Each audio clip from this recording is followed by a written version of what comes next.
From the editors of Design World, here's the latest engineering news you can use. Number 5, the rise of physical AI and why always-on sensors and voice interfaces are changing how electronics, including audio devices, get designed from the ground up.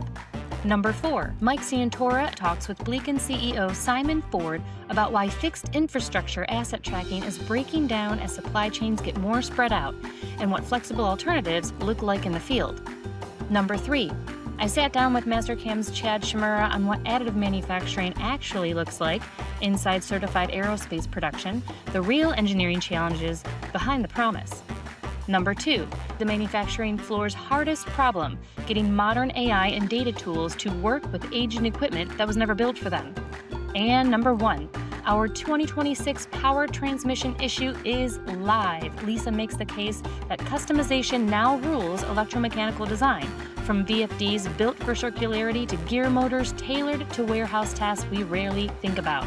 Get the complete scoop at designworldonline.com and stay tuned for more engineering news you can use.